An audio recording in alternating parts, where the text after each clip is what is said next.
Assalamualaikum warahmatullahi wabarakatuh. Kami dari kelompok 1 akan mempresentasikan analisis efektivitas kebijakan insentif pajak penghasilan untuk pekerja dan pemberi usaha di masa pandemi COVID-19 di Indonesia.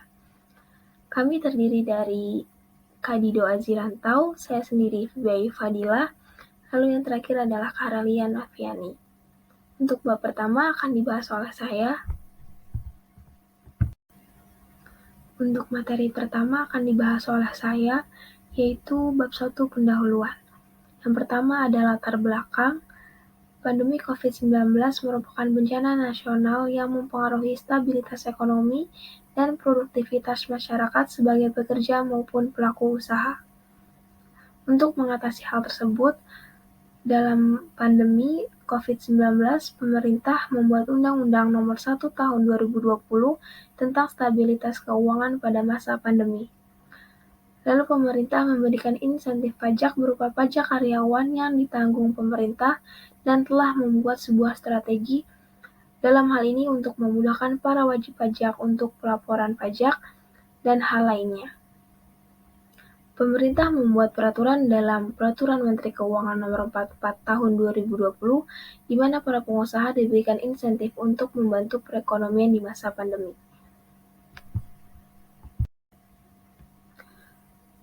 Lalu fokus penelitian dalam proposal ini adalah yang pertama ada bagaimana efektivitas kebijakan pemerintah dalam pemberian insentif pajak penghasilan pasal 21 kepada wajib pajak yang terdampak wabah COVID-19. Lalu yang kedua adalah bagaimana substansi kebijakan pemerintah dalam pemberian insentif pajak penghasilan terhadap para pekerja atau pajak penghasilan pasal 21 yang ditanggung oleh pemerintah. Lalu yang ketiga adalah bagaimana dampak pemberian insentif pajak penghasilan atau PPh pasal 21 yang ditanggung pemerintah bagi para pekerja dan perusahaan sebagai pemberi kerja. Selanjutnya adalah tujuan penelitian proposal. Yang pertama adalah untuk mengetahui efektivitas kebijakan pemerintah dalam pemberian insentif pajak penghasilan pasal 21 kepada wajib pajak yang terdampak wabah COVID-19. Lalu yang kedua adalah untuk mengetahui substansi kebijakan pemerintah dalam pemberian insentif pajak penghasilan terhadap para pekerja atau PPh pasal 21 yang ditanggung oleh pemerintah. Yang ketiga adalah untuk mengetahui dampak pemberian insentif pajak penghasilan atau PPh pasal 21 yang ditanggung oleh pemerintah bagi para pekerja dan perusahaan sebagai pemberi kerja. Lalu ada manfaat penelitian.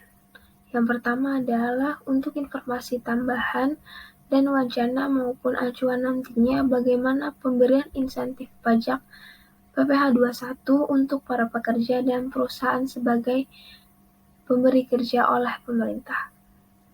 Lalu yang kedua adalah dan diharapkan dapat menjadi referensi atau bahan kajian penelitian selanjutnya, serta dapat menambah wawasan pengetahuan untuk penelitian yang akan datang. Sekian dari saya, selanjutnya akan dibacakan oleh teman saya. Terima kasih.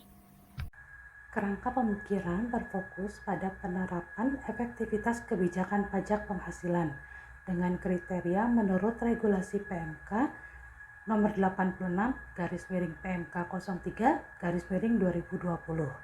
Agar berlaku dengan efektif, sosialisasi perlu dilakukan oleh pemerintah. Kerangka pemikiran berfokus pada penerapan efektivitas kebijakan pajak penghasilan dengan kriteria menurut regulasi PMK nomor 86/PMK 03/2020. Agar berlaku dengan efektif, sosialisasi perlu dilakukan oleh pemerintah. Dengan terjadinya pandemi COVID-19, pemerintah telah mengeluarkan kebijakan berupa insentif pajak yang diusahakan untuk disosialisasikan sehingga terjadi efektivitas insentif perpajakan. Pada bab 3, kita masuk ke dalam metode penelitian, yang dimana terdapat beberapa subbab, yaitu desain penelitian, yang kedua lokasi penelitian, yang ketiga jenis dan sumber data, Yang keempat ada prosedur pengumpulan data, dan yang kelima teknik analisis data, dan yang terakhir atau keenam adalah pengecekan keabsahan data. Subbab yang pertama, desain penelitian. Pada desain penelitian ini mengemukakan tentang jenis penelitian yang kita gunakan adalah grounded research, yaitu jenis penelitian kualitatif yang membangun teori berdasarkan data yang dikumpulkan dan dianalisis. Pendapat para ahli mengemukakan Martin and Tanner mendefinisikan grounded research adalah pengaruh peneliti secara induktif yang menemukan teori dengan cara penulisan dan pengembangan teori.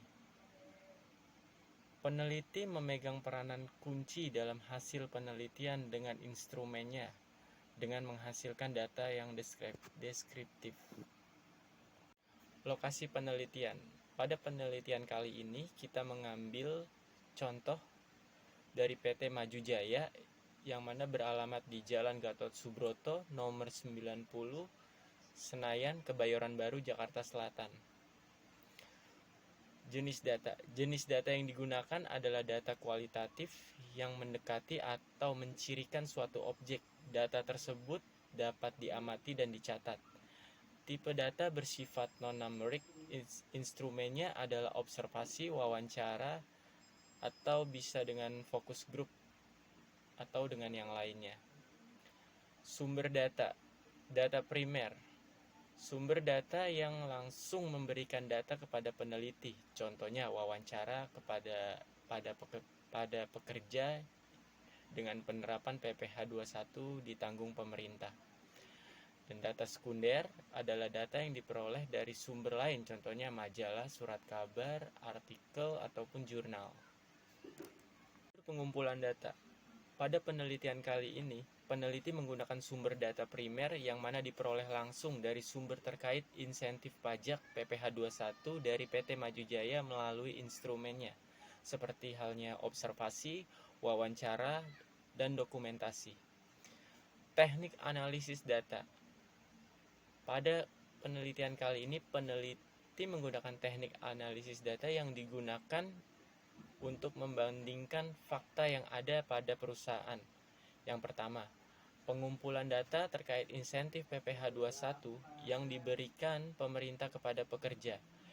Kedua, mengelola data dengan cara membandingkan data yang ada sehingga penelitian dapat menemukan data yang relevan dan tidak relevan.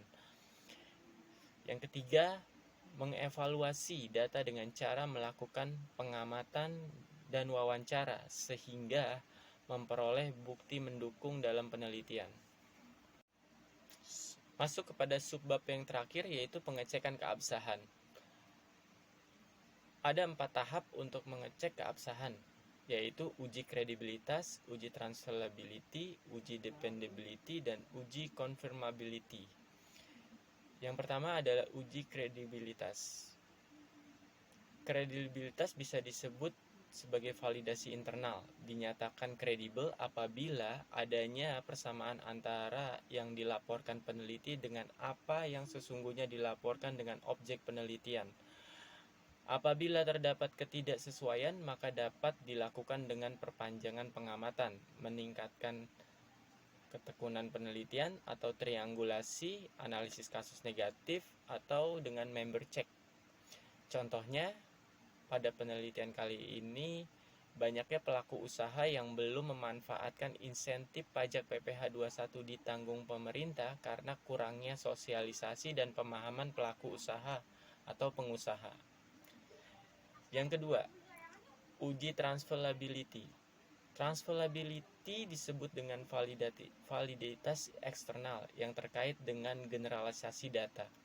Transferability menunjukkan derajat ketepatan atau sejauh mana dapat diterapkan hasil penelitian ke populasi di mana informan tersebut dipilih. Pemahaman mendalam tentang hasil penelitian sangat menentukan hasil penelitian dikatakan mempunyai transferability tinggi jika dapat menerapkan pada konteks dan situasi yang lain. Contohnya, pada daerah kawasan ekonomi khusus selalu memanfaatkan insentif PPh 21 ditanggung pemerintah. Yang ketiga, uji dependability.